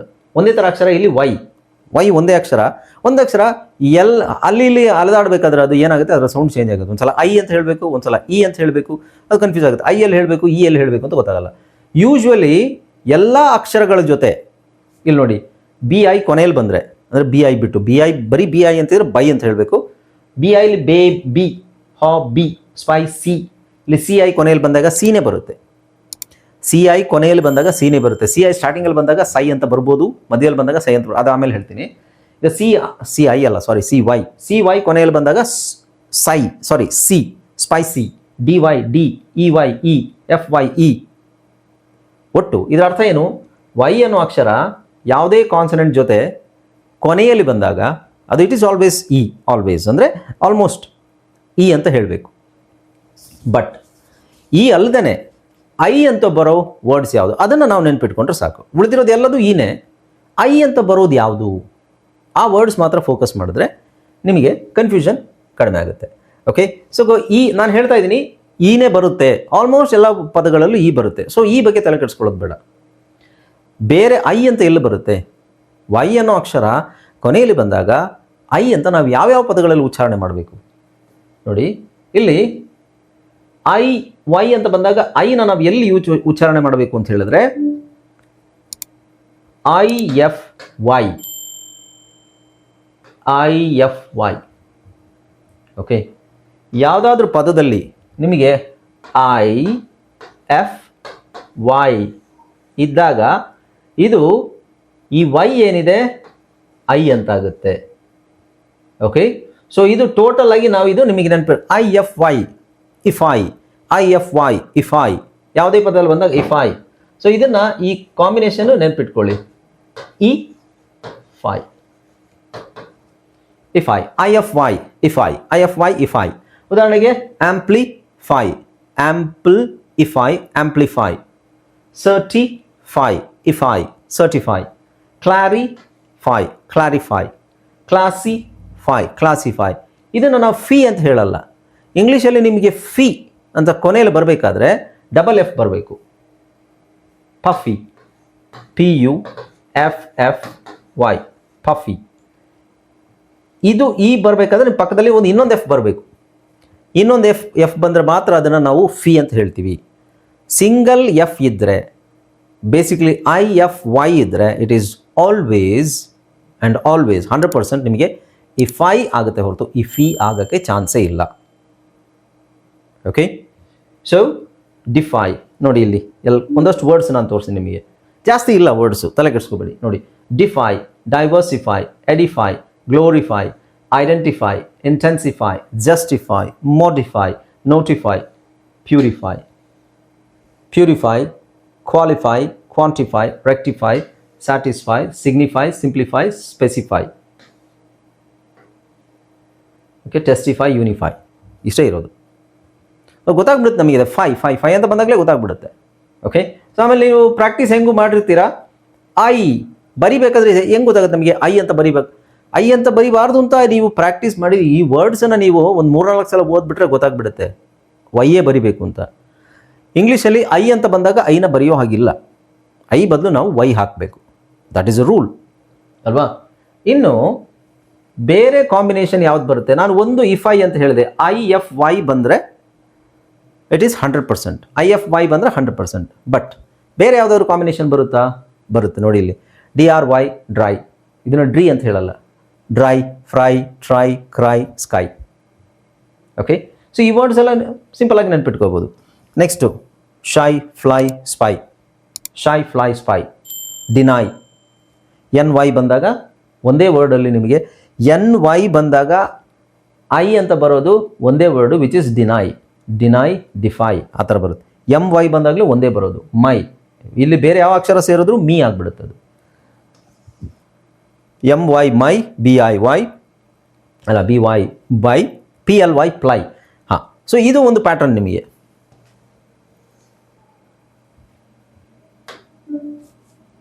PLY. ಸೊ ಒಂದು ಪ್ಯಾಟರ್ನ್ ಯಾವುದು?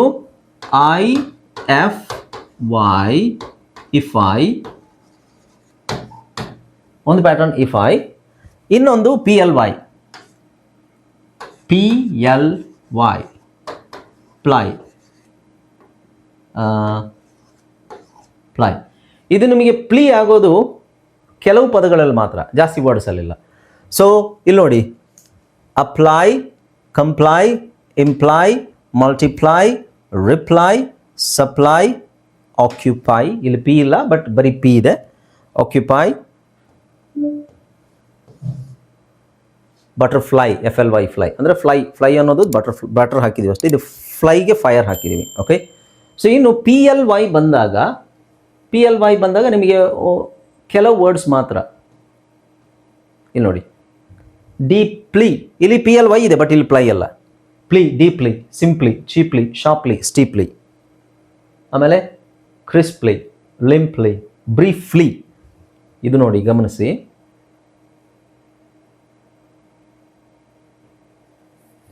ಇಲ್ಲಿ ಬರೀ FLY ಯೂಸ್ ಮಾಡಿದ್ರೇನು? ಫ್ಲೈ. ಬಟ್ ಬ್ರೀಫಿಗೆ LY ಹಾಕಿದ್ದೀವಿ. It's an adverb. ಬ್ರೀಫಿಗೆ LY ಹಾಕಿದಾಗ ಅದು ಬ್ರೀಫ್ಲಿ ಆಗುತ್ತೆ, ಬ್ರೀಫ್ ಫ್ಲೈ ಆಗಲ್ಲ. ಚೀಫ್ಗೆ LY ಹಾಕಿದ್ದೀವಿ, ಚೀಫ್ಲಿ ಆಗುತ್ತೆ ಹೊರತು ಅದು ಚೀಫ್ ಫ್ಲೈ ಆಗಲ್ಲ. ಓಕೆ, ಆ ಥರ ಓದಬಾರ್ದು. Briefly, chiefly, ಸ್ಟಿಫ್ಲಿ, ಗ್ರಿಫ್ಲಿ. ಓಕೆ, ಸಾರಿ, ಗ್ರಫ್ಲಿ. ಅರ್ಥ ಆಯ್ತಲ್ಲ? So this is how we use. ನಾವು ವೈನ ಕೊನೆಯಲ್ಲಿ ಬಂದಾಗ ಐ ಅಂತ ಹೇಗೆ ಯೂಸ್ ಮಾಡ್ತೀವಿ, ಇ ಅಂತ ಎಲ್ಲಿ ಯೂಸ್ ಮಾಡ್ತೀವಿ, ಇವಾಗ ಒಂದು ಐಡಿಯಾ ಸಿಗ್ತಲ್ಲ ನಿಮಗೆ. ಓಕೆ. ಸೊ ಐ ಯೂಸ್ ಮಾಡೋ ವರ್ಡ್ಸನ್ನು ನಾವು ಪ್ರಾಕ್ಟೀಸ್ ಮಾಡಿಕೊಂಡ್ರೆ ಉಳಿದಿರೋ ವರ್ಡ್ಸ್ ಎಲ್ಲದು ಇ ಅಂತಲೇ ನಾವು ಫಿಕ್ಸ್ ಮಾಡಿಕೊಂಡ್ರೆ ಸಾಕು. ಸೊ ಇಲ್ಲಿ ನಾನು ಆಲ್ರೆಡಿ ನಿಮಗೆ ಎಕ್ಸಾಂಪಲ್ ಕೊಟ್ಟಿದ್ದೀನಿ. BY, CY, DY, EY, FY, GY, HY, KY, LY, MY, NY, OY ಎಲ್ಲ ನಿಮಗೆ ಇ ಅಂತಲೇ ಸೌಂಡ್ ಬರುತ್ತೆ. ವೆರಾಸ್ ಇಲ್ಲಿ ಐ ಅಂತ ನಮಗೆ ಪ್ಯಾಟ್ರನ್ ಯಾವುದು? IFY ಒಂದು ಪ್ಯಾಟ್ರನ್, IFI, PLY ಒಂದು ಪ್ಯಾಟ್ರನ್, ಪ್ಲೈ. ಬಟ್ PLY ಅಲ್ಲಿ ಎಕ್ಸೆಪ್ಷನ್ಸ್ ಯಾವುದು? ಎಕ್ಸೆಪ್ಷನ್ಸ್ ಇದು ಡೀಪ್ಲಿ, ಸಿಂಪ್ಲಿ, ಚೀಪ್ಲಿ. ಇದರಲ್ಲಿ ಡೀಪ್ಲೈ ಅಂತ ಹೇಳಲ್ಲ, ಡೀಪ್ಲಿ, ಸಿಂಪ್ಲಿ, ಚೀಪ್ಲಿ ಈ ಥರ ಹೇಳ್ತೀವಿ. ಇದು ಎಕ್ಸೆಪ್ಷನ್ಸ್. ಪ್ಯಾಟ್ರನ್ ಗೊತ್ತು, ಎಕ್ಸೆಪ್ಷನ್ ಗೊತ್ತಿರ್ಬೇಕು ನಿಮಗೆ. ಎಕ್ಸೆಪ್ಷನ್ ಗೊತ್ತಿದ್ರೆ ಪ್ಯಾಟ್ರನ್ ಈಸಿ ಆಗುತ್ತೆ. Okay, right. ಇನ್ಯಾವುದಿತ್ತು? ಹಾಂ, ಇದು ಇಂಗ್ಲೀಷಲ್ಲಿ one of the most confusing spelling combination ಇದು. ಓಕೆ. ಸೊ ಇವತ್ತಿನ ಕ್ಲಾಸಲ್ಲಿ ನಾವು ಏನು ನೋಡ್ತಾ ಇದ್ದೀವಿ? ಸ್ಪೆಲ್ಲಿಂಗ್ ಪ್ಯಾಟರ್ನ್ಸ್ ಅಂದ್ರೆ ಏನು? ಸ್ಪೆಲ್ಲಿಂಗ್ ಒಂದೇ ಇರುತ್ತೆ. ಸೊ ಪ್ಯಾಟರ್ನ್ ಅಂದರೆ ಬೇರೆ ಬೇರೆ ಥರ ಸ್ಪೆಲ್ಲಿಂಗ್ ಇರೋದನ್ನ ಒಂದೇ ಥರ ಉಚ್ಚಾರಣೆ ಮಾಡೋದು ಬೇರೆದು, ಅದು ಬೇರೆ ಸ್ಪೆಲ್ಲಿಂಗ್ ಪ್ಯಾಟರ್ನ್. ಈಗ ಸೇಮ್ ಸ್ಪೆಲ್ಲಿಂಗ್, ಡಿಫ್ರೆಂಟ್ ಸೌಂಡ್ಸ್, ಬೇರೆ ಥರ ಉಚ್ಚಾರಣೆ ಮಾಡಬೇಕು. ಸೊ ಇದನ್ನು ನಾವು ಈ ಕ್ಲಾಸಲ್ಲಿ ನೋಡ್ತಾ ಇದ್ದೀವಿ. ಸೊ ಇವಾಗ ಇದು ಇಂಗ್ಲೀಷಲ್ಲಿ one of the most confusing vowel combination. ಬಹಳ ಕನ್ಫ್ಯೂಸ್ ಆಗುವಂಥದ್ದು ಇದು. ಬಟ್ ಅದನ್ನು ಕರೆಕ್ಟಾಗಿ ನಾನು ಹೇಳಿದ್ನಲ್ಲ, ಕಡಿಮೆ ಪದಗಳು ಯಾವುದಿದ್ದಾವೆ ಅದನ್ನು ನಾವು ಪ್ರಾಕ್ಟೀಸ್ ಮಾಡಿದ್ರೆ ಸಾಕು. ಜಾಸ್ತಿ ಪದಗಳು ಹೀಗೆ ಬರುತ್ತೆ ಅಂತ ನಮಗೆ ಐಡಿಯಾ ಇರುತ್ತೆ. ಓಕೆ. ಸೊ ಇದರಲ್ಲಿ ಈಗ ಇ ಎ ಇದನ್ನು ಆಲ್ರೆಡಿ ಹೇಳಿದ್ದೀನಿ ಒಂದ್ಸಲ, ಬಟ್ ಬೇರೆ ಥರ ಹೇಳಿದ್ದೀನಿ ನಿಮಗೆ. ಇ ಎ ಅಂತ ಬಂದಾಗ, ಓಕೆ, ಸೊ ಇ ಎ ಅಂತ ಬಂದಾಗ ಒಂದೇ ಥರ ಸೌಂಡ್ ಬರೋದಿಲ್ಲ. ಇ ಎ ಅಂತ ಬಂದಾಗ ಇ ಅಂತ ಬರ್ಬೋದು, ಇ ಎ ಅಂತ ಬಂದಾಗ ನಿಮಗೆ ಎ ಅಂತ ಬರ್ಬೋದು, ಇಯರ್ ಅಂತ ಬರ್ಬೋದು, ಅಂತ ಬರ್ಬೋದು, ಎ ಅಂತ ಬರ್ಬೋದು, ಎ ಅಂತ ಬರ್ಬೋದು, ಅಥವಾ ಇನ್ನೂ ಸುಮಾರು ಒಂದು ಸಣ್ಣ ಪುಟ್ಟ ಚೇಂಜಸ್ ಇದೆ. ಓಕೆ. ಆದರೆ ನಾವೇನು ಮಾಡಬೇಕು? ನಿಮಗೆ ಬಹಳ ವರ್ಡ್ಸ್ ಇರೋದು ಯಾವುದು, ತುಂಬ ಪದಗಳು ಬರುವಂಥದ್ದು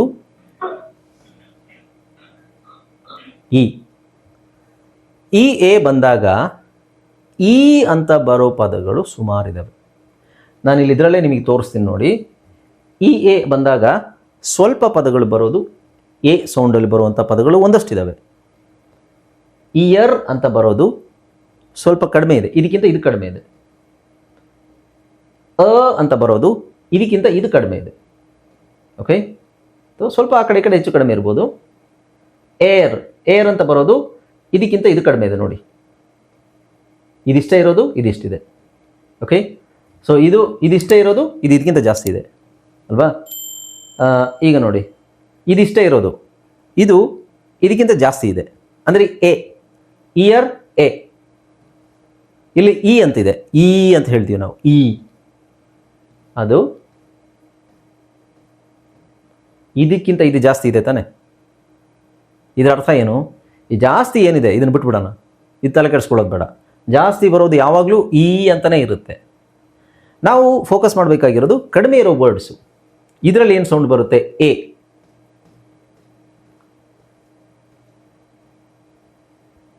ಓಕೆ, ಸೊ ಇದರಲ್ಲಿ ಎ ಅಂದರೆ ಇದರಲ್ಲಿ ನಾವು ಇದು ನಾನು ಸೈಲೆಂಟ್ ಎ ಅಲ್ಲೇ ಕೆಲವು ಸೈಲೆಂಟ್ ಎ ಅಂತ ನಾನು ಹೇಳಿದ್ದೀನಲ್ವಾ, ಆ ಸೈಲೆಂಟ್ ಎ ಅಲ್ಲಿ ನಿಮಗೆ ಒಂದಷ್ಟು ವರ್ಡ್ಸ್ ಹೇಳಿದ್ದೀನಿ. ಇಲ್ಲಿ ಎ ಸೈಲೆಂಟ್ ಆಗುತ್ತೆ ಅಂತ ನಾನು ಅನ್ಕೊಳ್ಳಿ. ಆ್ಯಕ್ಚುಲಿ ಇದು ಭಾಷಾ ಪಂಡಿತರು, ಲಿಂಗ್ವಿಸ್ಟಿಕ್ಸ್ ಯಾರು ಒಪ್ಕೊಳ್ಳೋದಿಲ್ಲ. ನಾನು ಅದನ್ನು ನನಗೆ ಸೈಲೆಂಟ್ ಅಂದಂಗೆ ಅನಿಸುತ್ತದು, ಹಾಗಾಗಿ ನಾನು ಹಾಗೆ ಹೇಳ್ತೀನಿ. ನಾವು ಹಾಗೆ ತಿಳ್ಕೊಳ್ಳೋದು ಒಳ್ಳೆಯದು. ಇಲ್ಲಿ ಅ ಹೆಡ್ ಎ ಸೈಲೆಂಟ್ ಅಂತ ಅಂದ್ಕೊಂಡು ಅ ಹೆಡ್. ಇನ್ನೊಂದು ನಿಮಗೆ ಕೊನೆಯಲ್ಲಿ D, E A D pattern ಬಂದಾಗ ಆಲ್ಮೋಸ್ಟ್ ಅದು ಎಡ್ ಅಂತಲೇ ಇರುತ್ತೆ, ಎಕ್ಸೆಪ್ಟ್ ಸಮ್ ವರ್ಡ್ಸ್, ಬೀಡ್, ಆಮೇಲೆ ಇನ್ನೊಂದೆರಡು words except E A D combinations ಬಂದಾಗ. ನಾನು ಅದು ನಿಮಗೆ ಸೈಲೆಂಟ್ ಲೆಟ್ರ್ ಸಲ ನಾನು ನಿಮಗೆ ಹೇಳಿದ್ದೀನಿ. ಆಮೇಲೆ ಇ ಎ ಡಿ, EALTH ಈ ಥರ ಬಂದರೆ ಎ ಅಂತಲೇ ಬರುತ್ತೆ. ಸೊ ಈ ವರ್ಡ್ಸನ್ನ ಒಂದಷ್ಟು ಪ್ರಾಕ್ಟೀಸ್ ಮಾಡಿಕೊಂಡ್ರೆ ನಮಗದು ಪ್ರಾಕ್ಟೀಸ್ ಆದಂಗೂ ಆಗುತ್ತೆ. ಆಮೇಲೆ ಇಲ್ಲಿ ನಾವು ಎ ಅಂತಲೇ ಹೇಳಬೇಕು, ಇ ಅಂತ ಹೇಳಬಾರ್ದು ಅಂತ ಗೊತ್ತಾಗುತ್ತೆ. ನೆಕ್ಸ್ಟ್ ಅಗೇನ್ ಇಲ್ಲಿ ಬಂದಾಗ ಏನಾಗುತ್ತೆ, ಆರ್ ಇದೆ ಕೊನೆಯಲ್ಲಿ. ಆರ್ ಇದ್ದಾಗ ನಿಮಗೆ ಪಕ್ಕದಲ್ಲಿರೋ ಮೊಬೈಲ್ನ ಅದೇ ಕಂಟ್ರೋಲ್ ಮಾಡುತ್ತೆ ಅಂತ ಹೇಳಿದ್ದೆ. ಸೊ ಇಲ್ಲಿ ಇದು gear, hear, shear, rear, near, clear. So ಇಲ್ಲೇನಾಗುತ್ತೆ, ಇಯರ್. ಓಕೆ, ಭಾಳ ಕಡಿಮೆ ವರ್ಡ್ಸ್ ಇದೆ ಇದರಲ್ಲಿ, ಅದನ್ನು ಪ್ರಾಕ್ಟೀಸ್ ಮಾಡಿಕೊಂಡ್ರೆ ಸಾಕು. ನೆಕ್ಸ್ಟು EAR ಮಧ್ಯದಲ್ಲಿ ಬರ್ತಾ ಇದೆ. EAR ಮಧ್ಯದಲ್ಲಿ ಬಂದಾಗ ಈ ಥರ ವರ್ಡ್ಸ್, ಇದನ್ನು ನಾನು ಮೊದಲು ಹೇಳಿದ್ದೀನಿ ನಿಮಗೆ. Pearl, earth, earn, search, heard. So ಇವೆಲ್ಲ ಇದೆ. EAR ಇದೆ, ಆದರೆ ಮಧ್ಯದಲ್ಲಿದೆ ಅದು. EAR ಕೊನೆಯಲ್ಲಿದ್ದರೆ ಏನಾಗುತ್ತೆ, EAR ಕೊನೆಯಲ್ಲಿದ್ದರೆ ಈ ಥರ ನಿಯರ್, ಇಯರ್ ಅಂತ ಬರುತ್ತೆ, ರಿಯರ್. ಬಟ್ ಇಲ್ಲಿ EAR ಏನಾಗಿದೆ, ಮಧ್ಯದಲ್ಲಿ ಸಿಗಾಕೊಂಡಿದೆ. ಸ್ಟಾರ್ಟಿಂಗಲ್ಲೂ ಇಲ್ಲ, ಕೊನೆಯಲ್ಲೂ ಇಲ್ಲ. ಸೊ ಮಧ್ಯದಲ್ಲಿ ಇಲ್ಲಿ ಹೆಚ್ ಇದೆ, ಇಲ್ಲಿ ಡಿ ಇದೆ. ಇವೆರಡನ್ನ ತೆಗೆದ್ರೆ, ಇವೆರಡು ಅಕ್ಷರನ ತೆಗೆದ್ರೆ EARನ ನಾವು ಏನಂತ ಓದ್ತೀವಿ, ಇಯರ್. ಬಟ್ ಇವೆರಡು ಅಕ್ಷರ, ಇದು ಒಂದು ತೆಗೆದ್ರೆ ನಾನು ಇದನ್ನ ಹೆಂಗೆ ಓದ್ತೀವಿ, ಹಿಯರ್. ಆದರೆ ಇಲ್ಲಿ ಡಿ ಇರೋದ್ರಿಂದ ಈ ಆರ್ ಕಂಟ್ರೋಲ್ ಬಿಟ್ಟು ಹೋಗುತ್ತೆ, ಹರ್ಡ್ ಅಂತ ಹೇಳಬೇಕು. ಓಕೆ, ಸೊ ಇದನ್ನು ನೋಡಿ, ಇಲ್ಲಿ ಎಲ್ ಮತ್ತು ಎನ್ ತೆಗೀರಿ, ಇಯರ್. ಎಲ್ ಹಾಕಿದಾಗ ಲಿಯರ್, ಆ್ಯಕ್ಚುಲಿ ಎಲ್ ಹಾಕಿದಾಗ ಲಿಯರ್, ಎನ್ ಹಾಕಿದಾಗ ಲಿಯರ್ನ್ ಅಲ್ಲ, ಲರ್ನ್. ಓಕೆ, ಸೊ ನಾವು ಈ ಥರ ನಾವು ಅಪ್ರೋಚ್ ಮಾಡಬೇಕು ಆ ವರ್ಡ್ಸನ್ನು.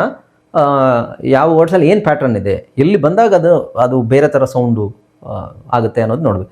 ಈಗ ಇಲ್ಲೊಂದು ನೋಡಿ, ಇದು 4 ಎಷ್ಟಿದೆ, 3, 2, 5. ಈಗ 5 ಪದ ಇರೋದು. 5 ಪದದಲ್ಲಿ ಕೊನೆಯಲ್ಲಿ ನಾನು ಹೇಳಿದೆ ERA ಬಂದಾಗ ಇಯರ್ ಆಗುತ್ತೆ. ಬಟ್ ಈ 5 ಪದದನ್ನು ಬಿಟ್ಟು ಹಾಗೂ ಹೇಳಬೇಕು. ಈಗ ಈ 5 ಪದದಲ್ಲಿ ಇದು ಫೇರ್, ಬೇರ್, ಟೇರ್, ವೇರ್, ಸ್ವೇರ್, ಏರ್ ಅಂತ ಬರ್ತಾ ಇದೆಯಾ. EA ಇದೆ ಅಲ್ಲಿ, EAR ಇದೆ. ಆದರೂ ಆರ್ಗೆ ಈ ಇಯರ್ ಅಂತ ಹೇಳೋ ಕಂಟ್ರೋಲ್ ಮಾಡೋ ಅಲ್ಲಿ ಇದಿರೋದಿಲ್ಲ.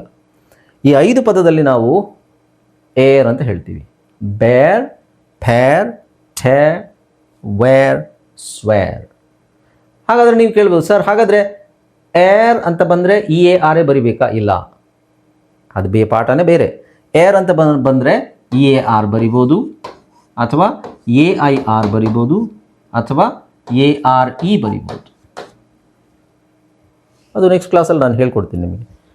ಸೊ ಅಕ್ಷರಗಳು ಒಂದೇ ಇದೆ ಇಲ್ಲಿ. ಈ ಪಾಠದಲ್ಲಿ